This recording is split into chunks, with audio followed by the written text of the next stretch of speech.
Hello and welcome to Clear Presents iStyle Nothing to Hide. স্বপ্ন আমরা সবাই দেখি, কিন্তু আমাদের ভেতর কেউ কেউ আছেন যারা স্বপ্নগুলোকে দেখেন অনেক বড় করে। বড় বড় স্বপ্ন আর বাস্তবতার মাঝখানে দাঁড়িয়ে তারা স্বপ্নগুলোকে বাস্তবায়িত করে ফেলেন। আমাদের এ পর্বের অতিথি ডাক্তার এম শামীম তার পেশাগত জীবন শুরু করেছিলেন একজন সরকারি চিকিৎসক হিসেবে। এখন তিনি একজন সফল সিরিয়াল এন্টারপ্রেনার। আমরা জানবো তার এই ট্রান্সফরমেশনের গল্প, তার বেড়ে ওঠার গল্প। চলুন আমাদের সাথে। ডাক্তার এম শামীম, বাবা আলী আহমেদ ভূঁইয়া ছিলেন ওয়াবদার পরিচালক, মা সালেহ আহমেদ। প্রচণ্ড মেধাবী শামীম কুমিল্লা জেলা স্কুল থেকে মাধ্যমিক এবং কুমিল্লা ভিক্টোরিয়া কলেজ থেকে উচ্চ মাধ্যমিকে সম্মিলিত মেধা তালিকায় স্থান লাভ করেন। এমবিবিএস শেষ করেন ঢাকা মেডিকেল কলেজ হতে। এরপর সরকারি চিকিৎসক হিসেবে কর্মজীবন শুরু। বৃত্তি নিয়ে দেশের বাইরেও পড়াশোনা করেছেন। বঙ্গবন্ধু মেডিকেল বিশ্ববিদ্যালয় হতে রেডিওলজিতে পোস্ট গ্রাজুয়েশন ডিগ্রিও সম্পন্ন করেন। তার নিজে হাতে গড়া ল্যাবিট গ্রুপের বর্তমানে তিনি ব্যবস্থাপনা পরিচালক।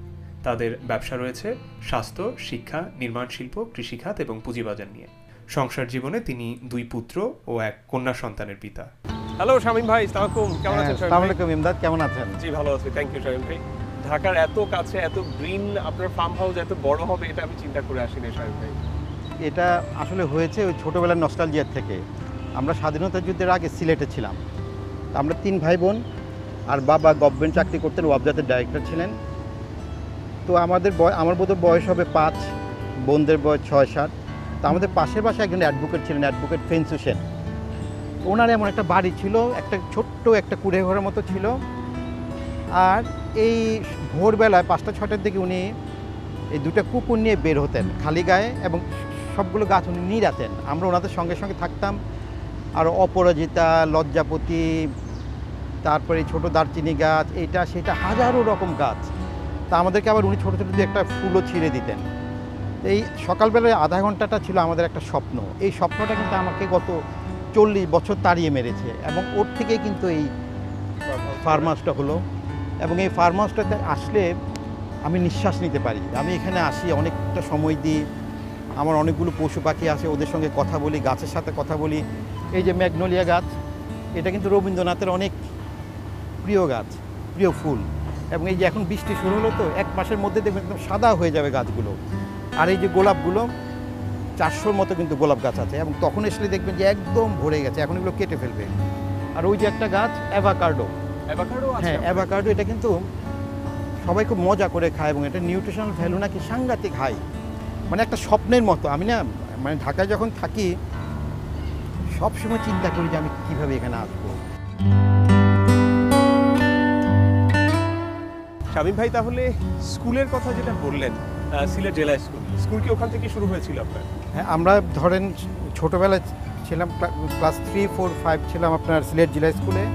তারপর ময়মনসিংহ জেলা স্কুলে। স্বাধীনতার পর আসি কুমিল্লাতে। তখন কুমিল্লার থেকে আমি এসএসসি পাস করি।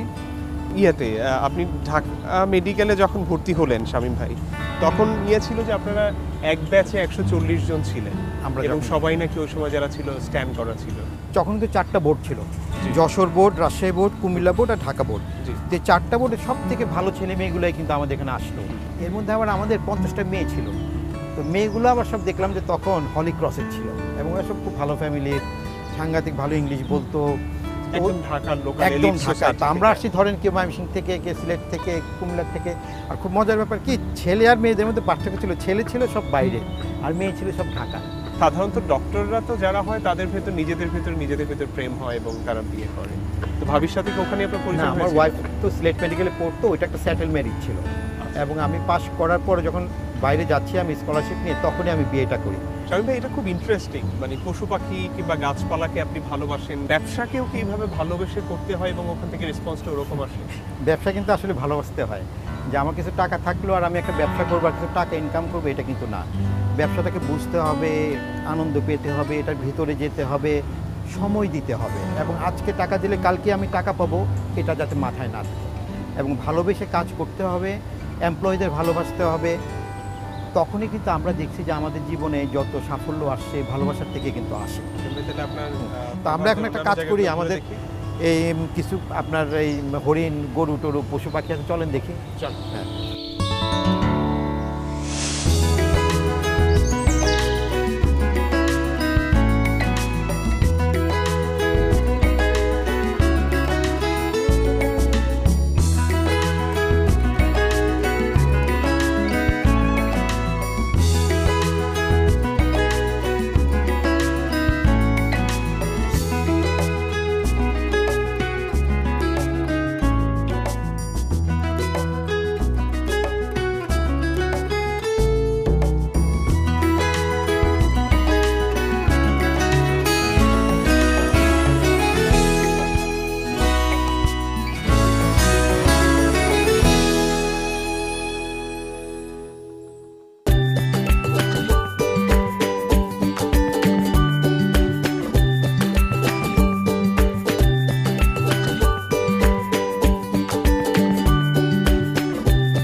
ভাই, আমি আপনার এখানে অনেক ময়ূর দেখলাম, হরিণ দেখলাম, এর জন্য তো পারমিশন দরকার হয়, মানে ইউ হ্যাভ ইট? হ্যাঁ, আমরা বন্য প্রাণী সংরক্ষণ থেকে 2টা ময়ূরের পারমিশন নিয়েছি আর 4টা হরিণের। আর মজার ব্যাপার হলো কি, 4টা হরিণ নেওয়ার পর কিন্তু ওদের এখন আরও 4টা বাচ্চা হয়ে গেছে, ওদের এখন আরও প্রায় 10-12টা বাচ্চা হয়ে গেছে। আমি ভাই এরপর ঢাকা মেডিকেলে থেকে আপনি বের হলেন, বেশ প্রীতিদের সাথে বের হলেন, তারপরে কি? তারপর এক বছর ইন্টার্নি করলাম, ইন্টার্নি করে বিসিএস দিলাম, সরকারি চাকরি পেলাম। তো ওর মধ্যে আবার একটা ভালো জিনিস ঘটলো, আমরা একটা ব্রিটিশ বার্সার একটা স্কলারশিপ পেলাম লন্ডনে, Liverpool school of tropical medicine. তো ওইখান থেকে আমি একটা ডিপ্লোমা করলাম, করে আবার দেশে ফিরে আসলাম। মানে চাকরি তো করছিলেন ভালো, এবং চাকরির পাশাপাশি পড়াশোনা করছিলেন, ব্যবসা করবেন মানে সরকারি চাকরি ছেড়ে, সরকারি চাকরির কমফোর্ট জোন থেকে বের হয়ে এসে? আমার কাছে না মনে হতো কি অনেক বড় হতে হবে আমার। তো সবাই চাকরি করে, সবাই রুগী দেখে, একটা পেশেন্ট ডাক্তার যদি হই আমি দিনে 20টা পেশেন্ট দেখতে পারবো, কিন্তু আমি যদি একটা অর্গানাইজেশন করি আমি হয়তো ডেইলি 20,000 পেশেন্টকে সার্ভিস দিতে পারবো, এরকম কিন্তু একটা চিন্তা আমার সবসময় ছিল। এবং আমি কিন্তু কখনো কমফোর্ট জোনে থাকি না। কারণ এখন আমার যে ব্যবসা ট্যাবসা আছে এগুলো যদি নিয়ে থাকি আমার কিছু করতে হয় না, কিন্তু আমার কেন যেন প্রত্যেক দিন মনে হয় যেন কোথায় যেন একটা গ্যাপ আছে, কোথায় যেন একটা গ্যাপ আছে, এবং ওইটা আমার ফুলফিল করতে হবে। ওই গ্যাপটা যদি ফুলফিল করি আমার থেকে বেশি বেনিফিটেড হবে যারা ওই সার্ভিসটা নিবে। আপনি ল্যাব এইড শুরু তো করলেন হচ্ছে 89-এ। এরপরে প্রথম ব্রেকটা আসলো, আমার মনে পড়ে যে তখন টেলিভিশনে একটা টিভিসি চলতো, যে আমার দেশের সোনার চেহারা। হলো কি, হাসপাতাল করবো, যে আম্মাকে নিয়ে গেলাম স্কট ইন্ডিয়াতে, দেখলাম যে অ্যানজিওগ্রাম করতে অনেক কষ্ট, বাংলাদেশে অনেক রুগী চিকিৎসা নিতে অনেক কষ্ট, হাসপাতাল করবো। কী হাসপাতাল করবো? কার্ডিয়াক হসপিটাল করবো। তা আমি কার্ডিয়াক হসপিটালটা জায়গাটা কিনে কাজ শুরু করলাম। তারপর আমরা হাসপাতাল করলাম, করার পরে একটা অ্যাড করবো। তখন অমিতাভ ছিল, শাওন ছিল, স্ক্রিপ্টটা আমি লেখ। শেষে 2টা কথা ছিল যে আমার দেশে সোনার ছেলেরা আছে না, আর বাংলাদেশ হৃদরোগ নিয়ে গর্ব করে, এই 2টা কিন্তু আমি বসাইছি। আই ক্যান অ্যাসিওর ইউ যে আমি বাংলাদেশের প্রথম কিন্তু বাংলাদেশ নিয়ে গর্ব করে এই কথাটা। মানে I have a question, like আপনার আম্মা যথেষ্ট সিনিয়র মানুষ, আপনি নিজে, আপনারা কোথায়? আমরা কখনো, আমি আপনাকে গ্যারেন্টি দিচ্ছি, আমাদের পরিবারের কোনো চিকিৎসা আমরা কখনো বাইরে করি না। আমার ইয়ারলি একবার চেক আপ, আমার আল্লাহ দিলে কোনো ওষুধ নেই, জাস্ট একটা ওষুধ খাই হাইপার টেনশনের জন্য। আমার অ্যানজিওপ্লাস্টি, আমার বাবা সব দেশে, আমার বোনের হাজব্যান্ডের অ্যানজিওগ্রাম হলো। এবং এটা কিন্তু আমরা খুব প্রাউডলি সবার কাছে বলি। আমি মনে করি কি যে আমার হাসপাতালে যদি আমি চিকিৎসা না করি, আমার ওষুধ যদি আমি না খাই, বাইরের মানুষকে আমি কীভাবে বলবো? I should have the full confidence on my products. Pharmaceuticals তো পাশেই মনে হয়, এখান থেকে পাশে আমাদের পাশে, এখান থেকে এই 15 মিনিট লাগে। তাহলে আমরা যেতে পারি? হ্যাঁ, চলেন আমরা তাহলে ফার্মাসিউটিক্যালসের দিকে যাই।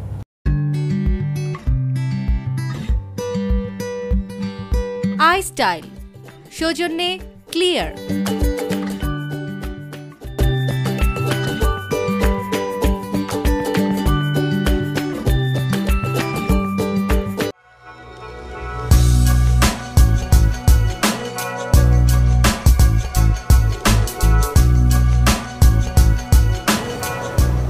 ভাই, এটা হচ্ছে আপনার ল্যাব এইড ফার্মাসিউটিক্যালস।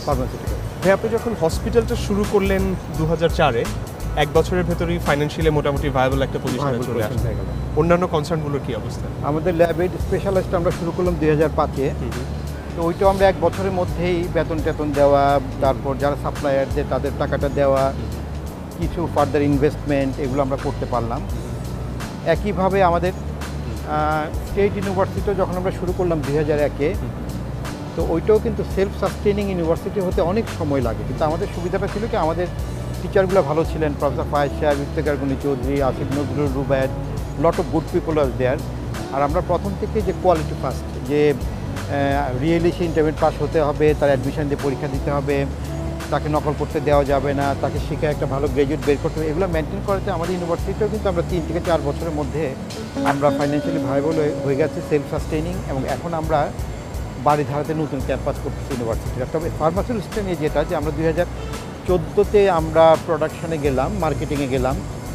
তো আমরা যেটা বলছিলাম যে ধরেন লিপিটর যেটা ফাইজার বানায়, একই জায়গা থেকে আমরা আমাদের অ্যাট্রোভাস্টাটিনের সোর্সটা নিয়ে আসি, অন্যটা ধরেন $150 যেটা পাওয়া যায়, এটা প্রায় 1200 ইউরোর মতো, মানে 10 গুণ দাম বেশি। তো সোর্সিংয়ে যেহেতু অনেক খরচ হচ্ছে, আর আমাদের কস্টিংও বেশ ভালো, কারণ এটা ইন্টারন্যাশনাল লেভেলের একটা আমরা ফ্যাক্টরি করেছি, এবং আমাদের যারা এক্সিকিউটিভ যারা কাজ করে, they are the best people of this industry. তো এখানে আমাদের প্রচুর খরচ হচ্ছে, আমরা প্রতি মাসে প্রায় 2 কোটি টাকা এখন দিতে হচ্ছে আমাদের সাবসিডি, অথবা আমরা যেটা বলি যে সাবসিকুয়েন্ট ইনভেস্টমেন্ট। শামীম ভাই, আপনার একটা প্ল্যানের কথা বলছিলেন যে আপনি সারা দেশে প্রায় 500 ফার্মেসি দিতে ফার্মেসির কথাটা আমি বলি, আমাদের দেশে কিন্তু 60% ঔষধ আমরা নকল।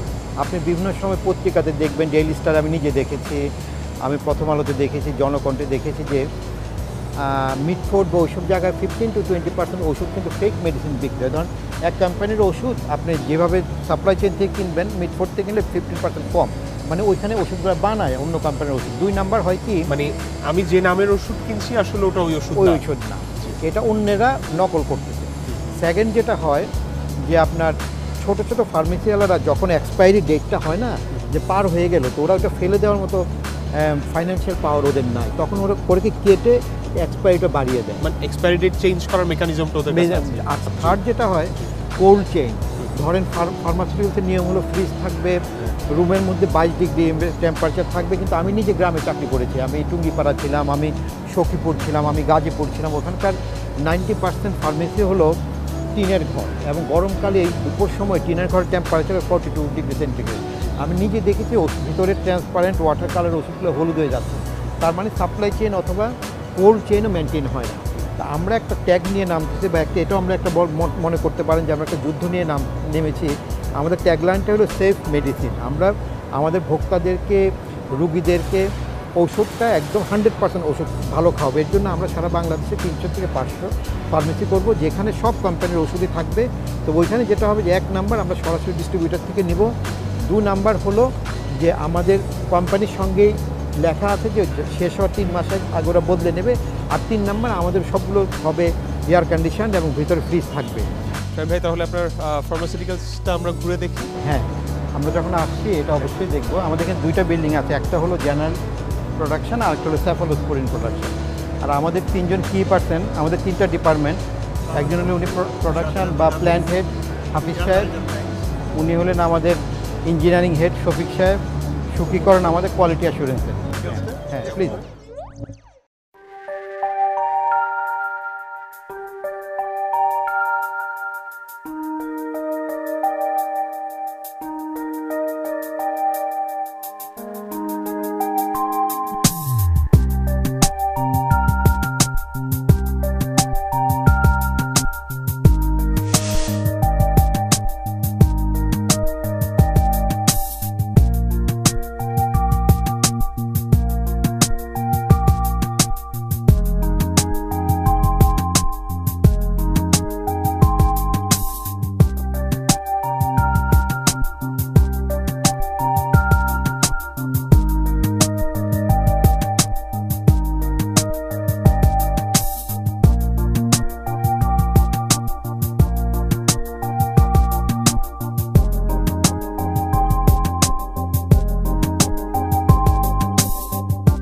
শামীম ভাই, thank you very much. Like আপনার ফ্যাক্টরির প্রত্যেকটা জিনিস খুব কমপ্লাইন মনে হয়েছে আমার কাছে।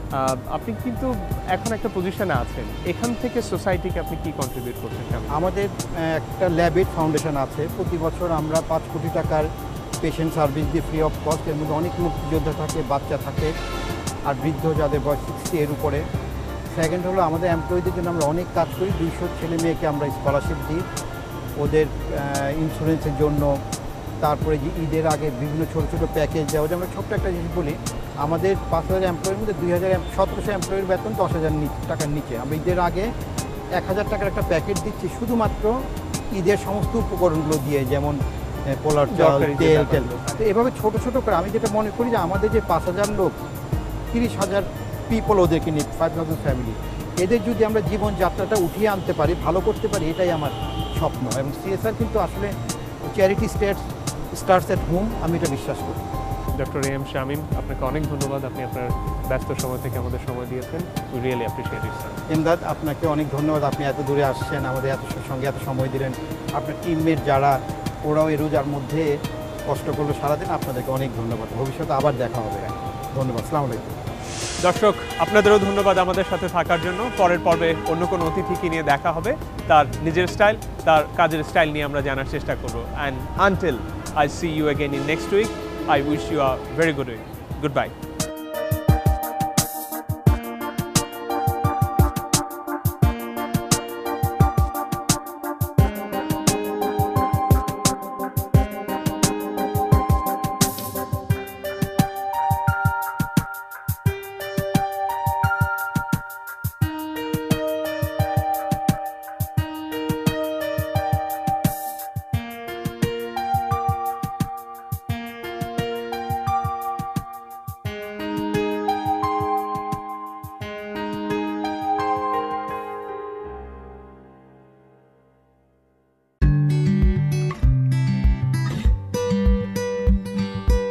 স্টাইল, সৌজন্যে ক্লিয়ার।